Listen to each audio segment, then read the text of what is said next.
¿Sabes cómo obtener una pensión en Colombia y tener éxito en el intento?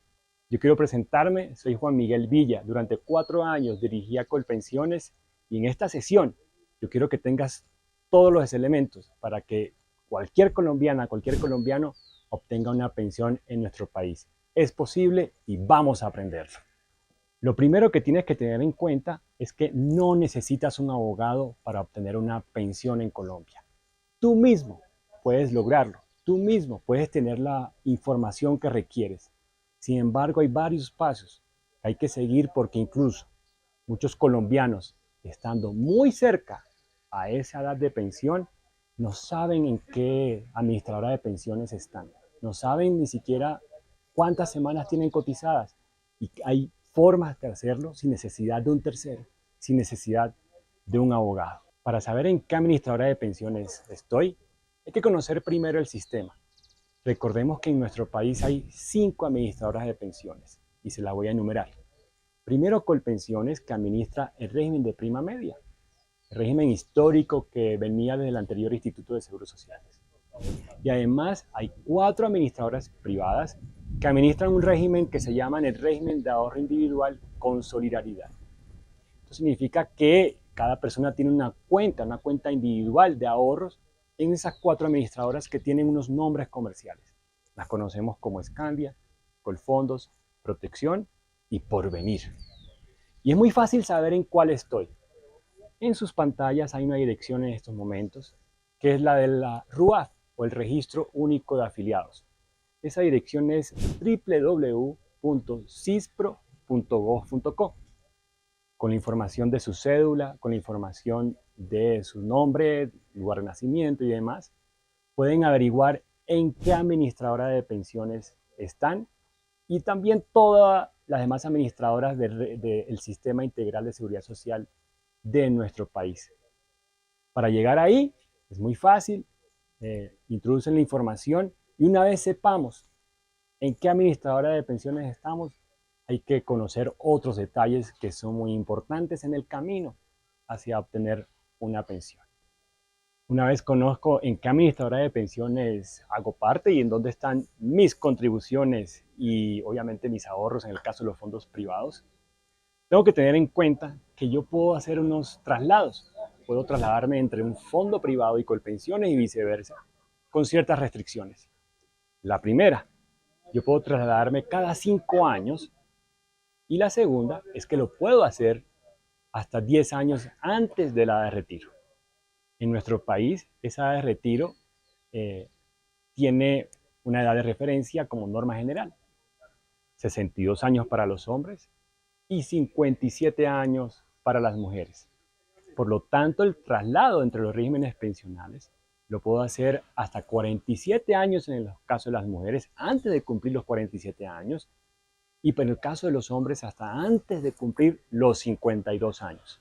Los traslados entre los regímenes pensionales requieren un ingrediente muy importante, y ese ingrediente se llama la doble asesoría. Y se llama doble asesoría porque yo tengo que llamar primero a un fondo privado donde esté y también a Colpensiones para recibir lo que se llama la información sobre qué proyección tengo y en dónde me va a ir mejor. Y con eso puedo tomar una decisión sobre qué me conviene más, si me conviene más un fondo privado o me conviene más Colpensiones.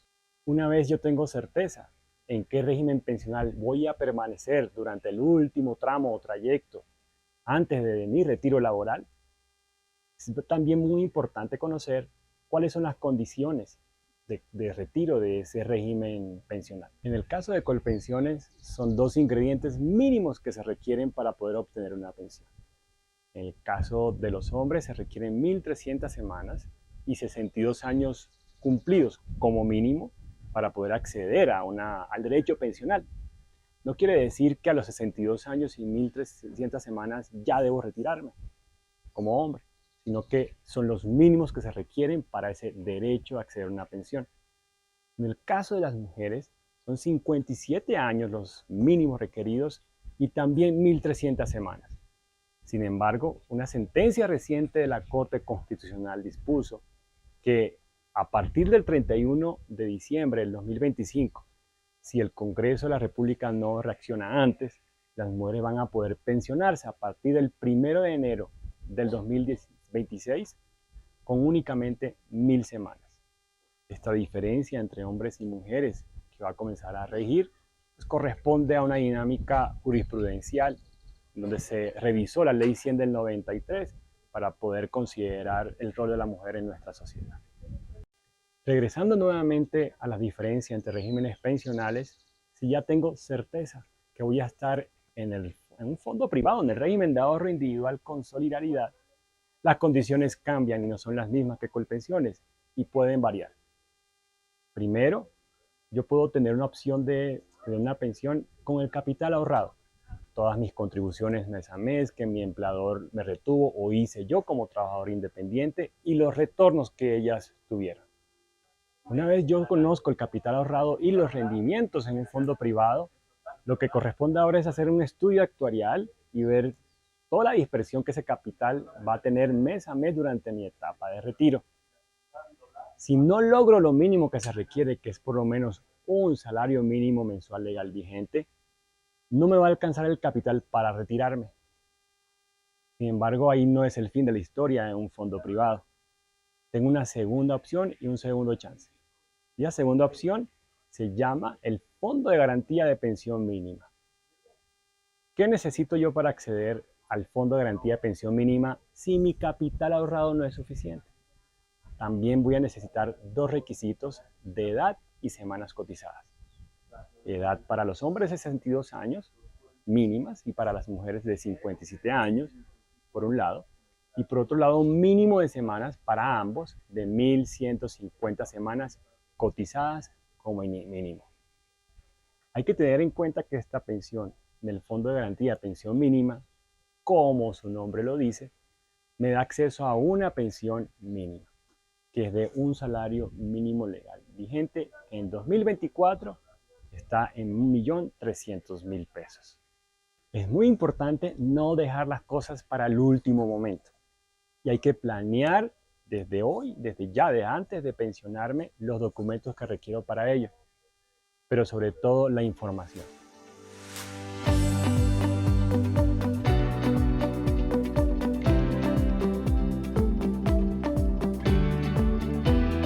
La fuente de información más importante en todos los regímenes pensionales en Colombia se llama la historia laboral.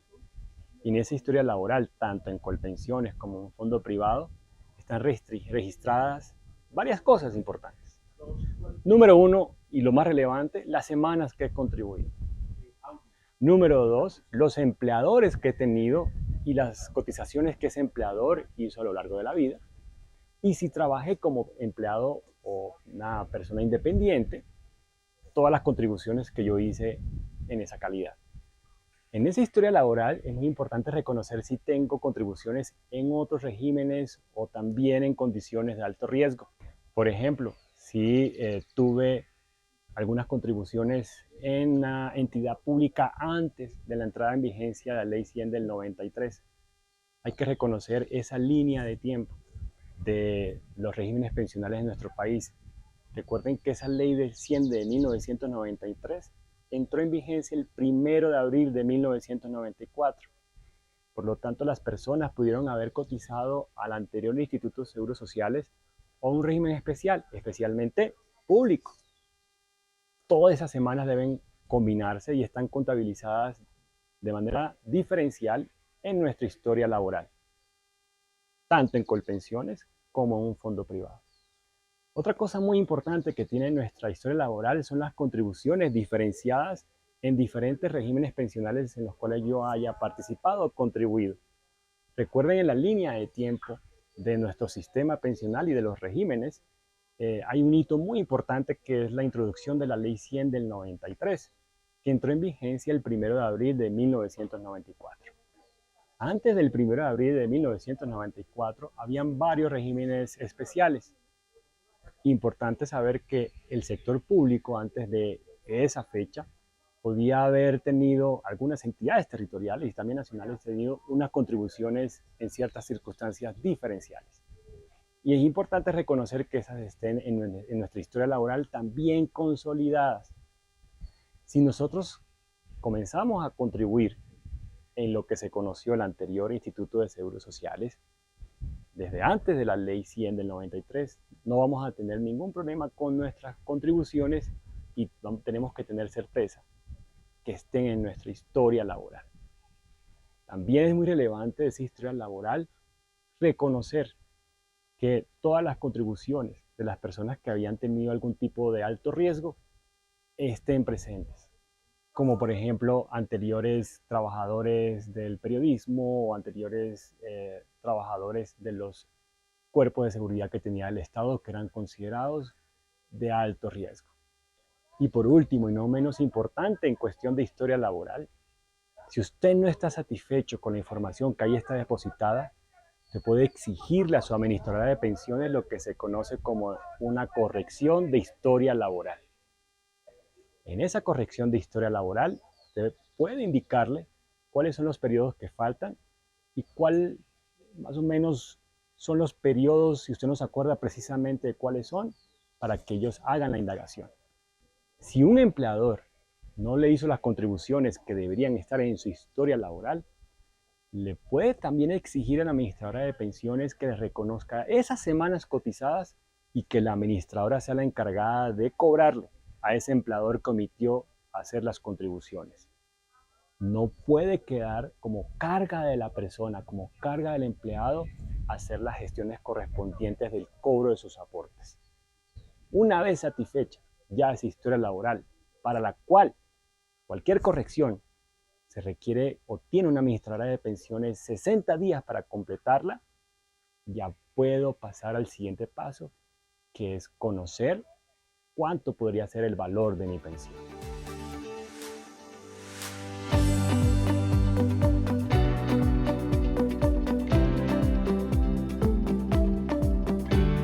Y obviamente la pregunta más importante a la hora de pensionarnos es ¿de cuánto va a ser mi pensión? Entonces también relevante para poder planificarnos porque es lo que nos va a dar prácticamente qué vivir una vez nosotros abandonemos nuestro trabajo y le demos bienvenida a la extraordinaria vida de retirados. Comencemos por Colpensiones. En Colpensiones hay que tener en cuenta algo muy importante que se llama la tasa de reemplazo y está fijada por nuestra ley. Aquí en pantalla pueden ver esa fórmula de esa tasa de reemplazo. Es una fórmula matemática y lo que dé de esa tasa de reemplazo es lo que nosotros vamos a multiplicar por lo que se conoce como el ingreso base de liquidación y lo que finalmente va a ser nuestra pensión, el monto con el que vamos a vivir hasta que Dios quiera. Esa fórmula comienza con un 65.5% de esa tasa de reemplazo, lo que vamos a multiplicar, pero tiene una pendiente negativa, le resta algo. Eso que le vamos a restar es el cociente que resulta entre el ingreso base de liquidación y el salario mínimo vigente a la fecha que nosotros nos vayamos a pensionar. Pero, ¿qué es el ingreso base de liquidación? En cuestiones matemáticas es el promedio, como regla general, de nuestro ingreso base de cotización, por el salario que devengamos y por el cual cotizamos durante los 10 últimos años de nuestra vida laboral. Sin embargo, hay una excepción con respecto a este IBL, y es que también puede ser el promedio de nuestro ingreso base de cotización durante toda nuestra carrera, durante toda nuestra historia laboral, lo que sea más alto, ya sea los últimos 10 años o toda nuestra vida laboral. Hagamos un ejemplo con una persona afortunada que tiene un ingreso base de liquidación, es decir, un promedio en los últimos 10 años de su ingreso base de cotización de 6.500.000 pesos. En ese caso, la persona va a tener una tasa de reemplazo del 63%, como lo están viendo en la aplicación de la fórmula. Ustedes pueden hacerlo para el caso propio, tratar de calcular cuál es ese IBL y tener este mismo porcentaje. Entonces, ¿de cuánto va a ser la pensión de esa persona durante el resto de su vida? Multiplicando esa tasa de reemplazo que dio 63% por los 6.500.000, va a tener una pensión de 4.095.000 pesos para el resto de su vida y sus beneficiarios en caso tal que le sobrevivan. Ahora vamos al caso de los fondos privados. Recuerden que la primera opción en un fondo privado es obtener una pensión, una mesada pensional con base al capital ahorrado y también sus rendimientos. Una persona que trabajó durante gran parte de su vida con el mismo salario de 6.500.000 pesos, hizo aportes con una tasa de interés real del 4%, que es una tasa que se utiliza mucho para calcular los bonos pensionales y otros números en el sistema pensional, va a tener un ahorro total de 398 millones. Otra duda es, ¿puedo obtener esos 388 millones o todo mi capital ahorrado, los rendimientos, y que me los entregue el fondo privado de un solo golpe? La respuesta es no. No puedo recibir los 398 millones de un solo golpe. Lo voy a recibir mes tras mes dispersado hasta el resto de mi vida y también la de mis sobrevivientes en caso tal que existan. Existen dos modalidades para poder tener la pensión en un fondo privado y usted va a recibir la información y la explicación de la diferencia entre ambos. Aquí en pantalla vemos dos líneas. Una corresponde a lo que se llama el retiro programado.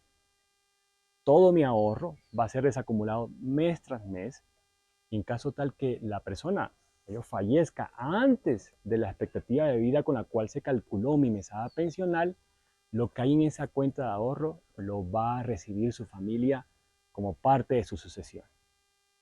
La segunda modalidad en los fondos privados se conoce como renta vitalicia y es un seguro. Es decir, la desacumulación va a ser asegurada y en caso tal que yo fallezca antes de mi expectativa de vida, no va a haber una sucesión para mi familia, pero sí va a haber un pago de mi pensión, no importa si la plata es suficiente o no. Entonces, en nuestro ejemplo, la persona que acumuló 398 millones va a tener una mesada pensional, un hombre o una mujer, de 1.300.000 pesos, que en ese caso es el salario mínimo en 2024. Recuerden que en el régimen de prima media o en Colpensiones será de 4.095.000. Y en este ejemplo, con la misma persona, con el mismo perfil salarial, va a tener una pensión de 1.300.000. Por lo tanto, es muy importante tomar decisiones en materia pensional muy informadas.